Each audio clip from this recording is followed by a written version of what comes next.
dari Bangka Pos dan PLN dimanapun Anda berada. Kita lanjutkan kembali kajian kita menjelang buka puasa pada hari ini. Kita akan membahas masalah seputar Ramadan, dan pada kesempatan sore hari ini kita akan membahas perkara-perkara yang disepakati para ulama membatalkan puasa. Ketahuilah bahwasanya perkara yang membatalkan puasa itu dibagi menjadi dua hal.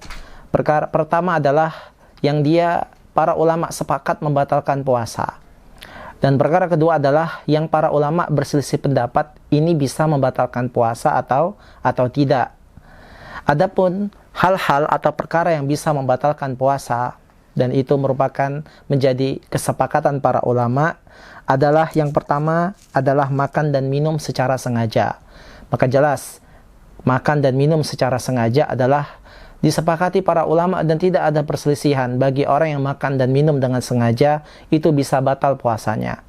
Akan tapi seandainya dia makan dan minum tidak sengaja atau karena lupa, maka dia dimaafkan dan itu tidak membatalkan puasanya.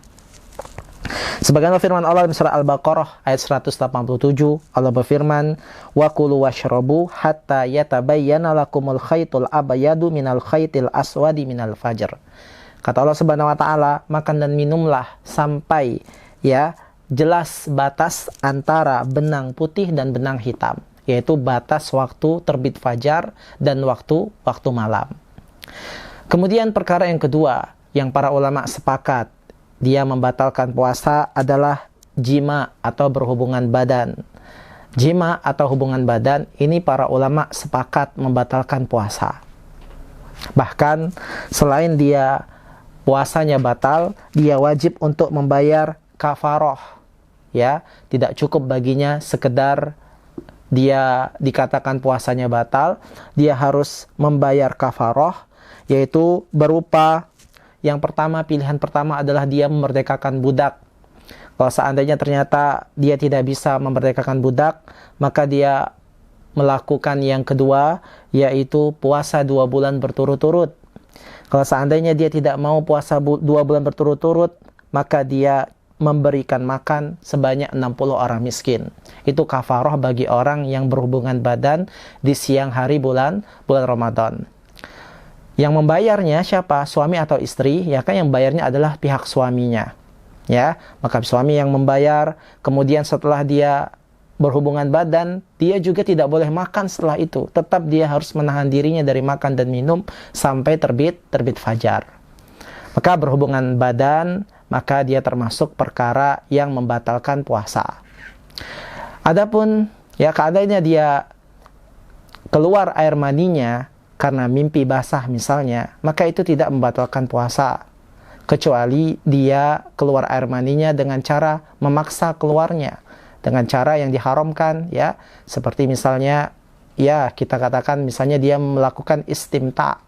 Itu dalam istilah fikih Islamnya, istimta yaitu bersenang-senang untuk mengeluarkan air maninya dengan tangannya. Maka ini membatalkan puasanya. Adapun kalau dia keluar air maninya karena dia mimpi basah, maka itu tidak membatalkan puasanya.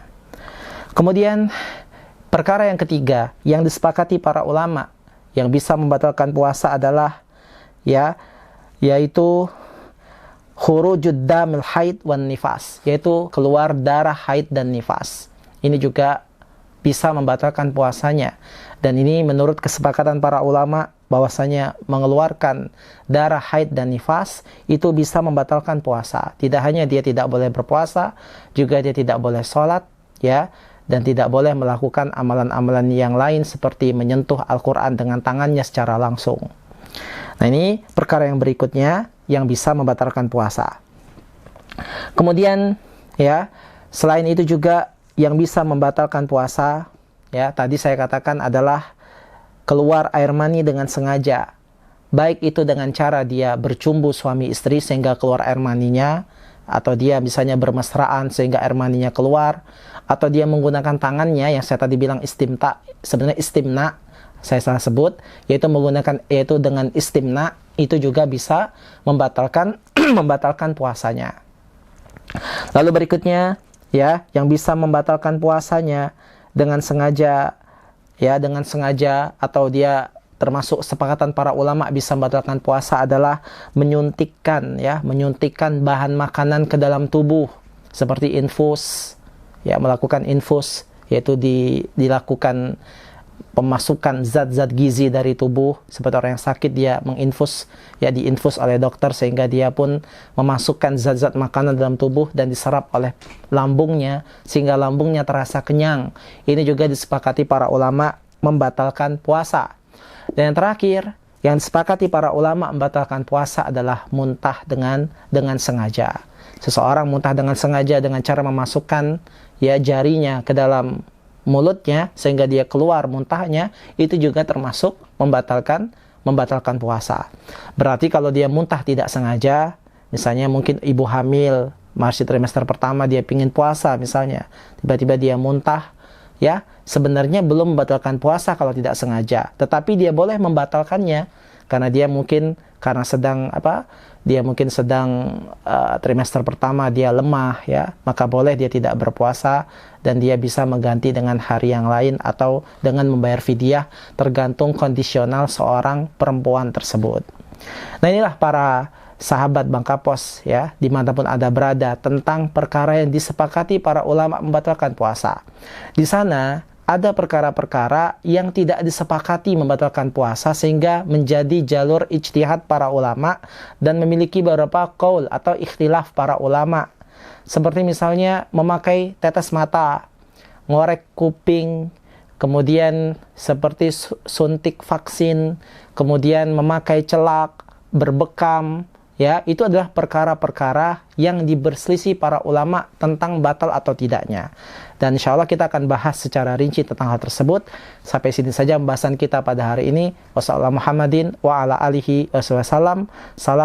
warahmatullahi wabarakatuh.